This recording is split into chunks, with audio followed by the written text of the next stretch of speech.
Whoever said it's better to give than to receive probably never found themselves exhausted from constantly pouring into others without receiving anything in return. I've been there, giving my time, energy and resources only to feel overlooked and underappreciated. It's a tough spot, one that many of us have faced, especially if you're trying to live by Stoic principles in a world that often confuses kindness with weakness. Today, we're going to explore how to offer your compassion wisely and protect your peace, drawing on some timeless Stoic wisdom. We'll uncover why setting boundaries isn't just smart. It's necessary to preserve both your dignity and your sanity. So, if you've ever felt like your kindness is being taken for granted, stick around. This discussion might just change the way you interact with the world around you. 1. Self-care isn't selfish. It's about self-awareness and living in harmony with our virtues. If kindness is one of your virtues, you must practice it in a way that aligns with your other virtues like lawful. 2. Master the art of saying no. It's a common misconception that setting boundaries means you're shutting people out. But let's flip that idea on its head. Think of boundaries as the guidelines you draw around a treasure map. They guide everyone to respect the treasure, your energy, time and emotions, without exploiting it. So, let's dive into how setting healthy boundaries is not just a self-care act, but a crucial component of living a Stoic life, marked by wisdom and moderation. The Stoics were all about living in alignment with nature, our true nature. And part of understanding our nature involves recognizing our limits and communicating them clearly. Seneca, one of the most respected Stoic thinkers, often talked about the importance of guarding one's time against unnecessary intrusions, akin to how we might protect our property. This isn't about being stingy with your time or yourself. It's about ensuring that you're investing it wisely in ways that are congruent with your values and capabilities. When we fail to set boundaries, we often end up feeling overwhelmed and resentful, emotions that Stoics strive to manage through rational thought and self-awareness. Imagine you're a pitcher full of water. Each task or favor you perform for someone else pours some of your water into their glass. If you pour out too much without refilling, you'll end up empty. Healthy boundaries ensure that you refill your pitcher by saying no when necessary, by allocating time for rest and rejuvenation, and by choosing engagements that align with your values. Here's a practical way to start setting those boundaries. Begin with small, non-confrontational boundaries that feel more like self-promises. For example, decide that you won't check emails after 8 p.m. so you can have time to unwind and focus on personal growth or relaxation. Communicate this to others with clarity and firmness. You might say, "I've found that I'm more effective when I give myself time to disconnect in the evenings. I'll respond to emails during my designated working hours." This simple boundary can help manage expectations and create a routine that honors your need for downtime. Furthermore, boundaries can help us handle interpersonal relationships more effectively. Stoicism teaches us not to be disturbed by external opinions or behaviors, but rather to focus on our own actions and reactions. By setting boundaries, we actively choose our reactions and maintain our tranquility. For instance, if someone has a habit of making unreasonable demands, a Stoic approach would be to calmly explain your limits. "I understand your needs, but I can only assist within these specific parameters. Let's find a solution that works within both our limits." This approach doesn't just apply to personal life, it's equally relevant in professional settings. Setting boundaries at work, like defining clear work hours or tasks, can prevent burnout and foster a healthier work environment. It also sets a professional tone, showing that you respect yourself and your work enough to guard your time and efforts, which in turn encourages others to respect them as well. Remember, setting boundaries is not a one-off task. It's a continuous process that involves checking in with yourself, assessing your needs, and adjusting your boundaries as those needs change. Like the Stoics, who continually practiced self-reflection and adjustment in their pursuit of virtue, we too can use boundary setting as a tool to better understand and care for ourselves while fostering healthier, more respectful relationships. So next time you feel guilty about setting a boundary, remember you're not only protecting your resources, but also teaching others how to engage with you in a respectful and mindful manner. And that's a win for everyone involved. 3. Building your mental muscle. Let's talk about the backbone of Stoicism and how it applies to our lives today, especially when it comes to being kind without being taken advantage of. Inner strength and resilience aren't just about enduring hardship. They're about thriving amidst challenges while maintaining our composure and kindness. This kind of strength is exactly what the Stoics aim to cultivate, and it's incredibly relevant in our interactions with others. Think about the times you've faced challenges, or when people have pushed your boundaries. It's easy to react impulsively or give in just to avoid conflict. But what if you could respond with calmness and clarity, standing firm in your values while still being compassionate? That's where Stoic resilience comes into play. It's about being so internally strong that external circumstances don't shake your core. The Stoic philosopher Epictetus once said that it's not what happens to us, but how we react to it that matters. Applying this to our lives today, when someone takes your kindness for granted, your reaction, based on inner strength and resilience, determines whether you'll end up feeling victimized or empowered. Cultivating this strength means actively deciding not to let external actions diminish your peace of mind.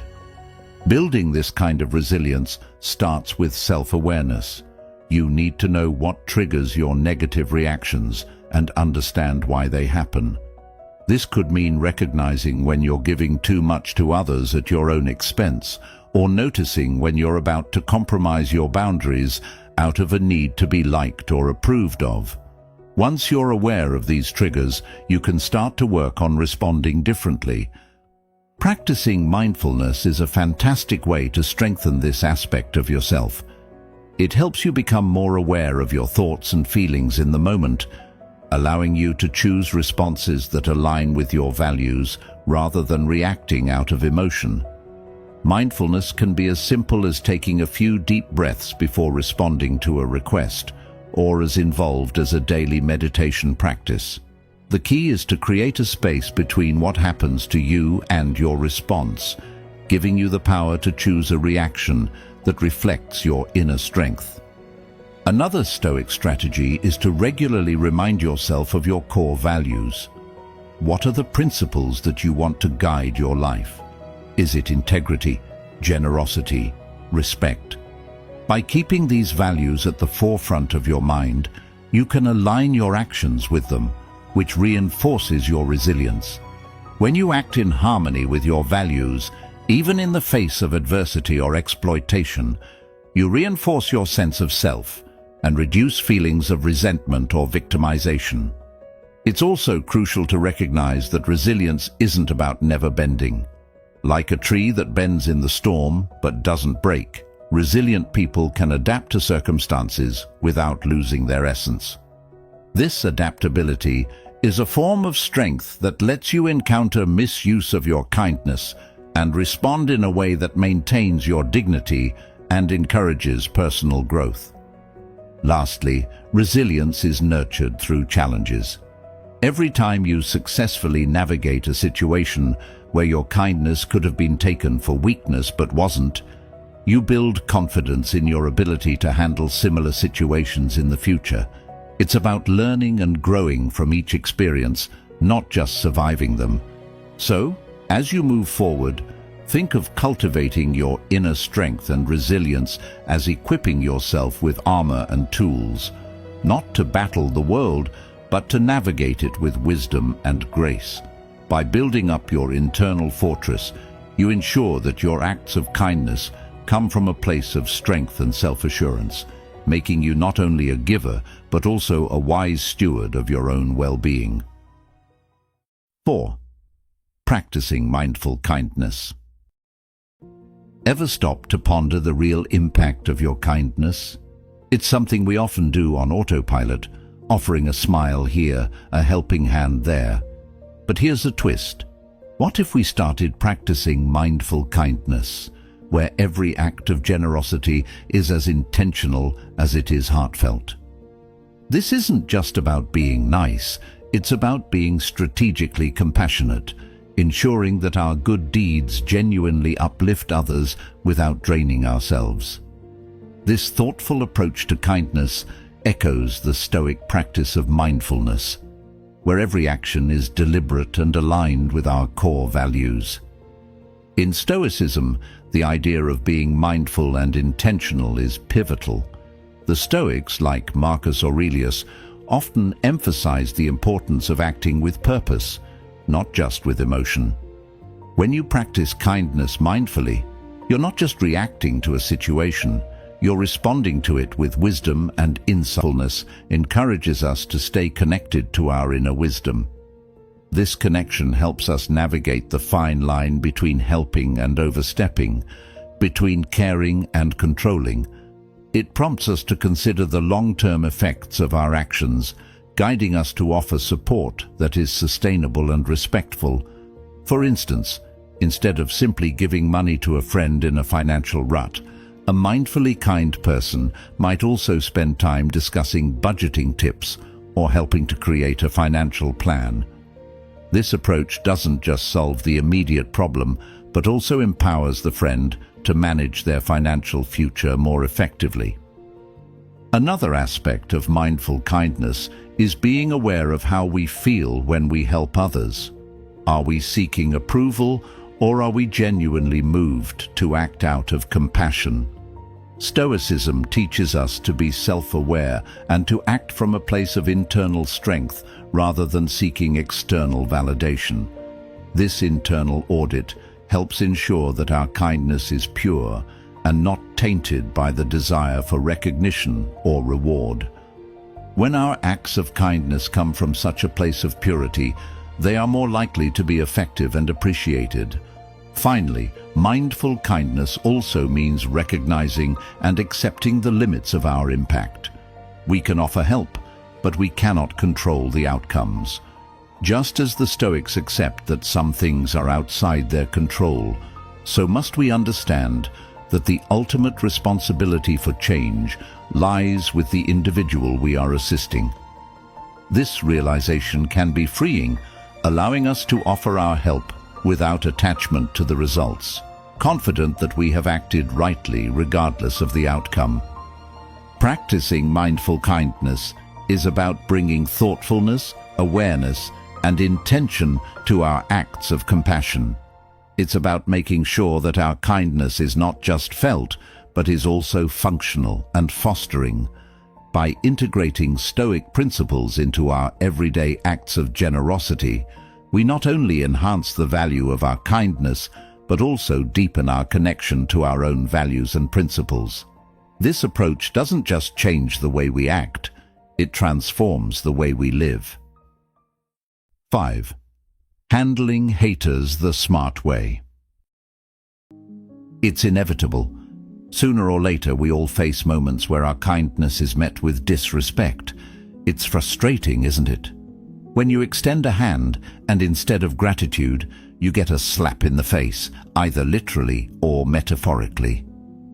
But here's a Stoic twist on handling these situations.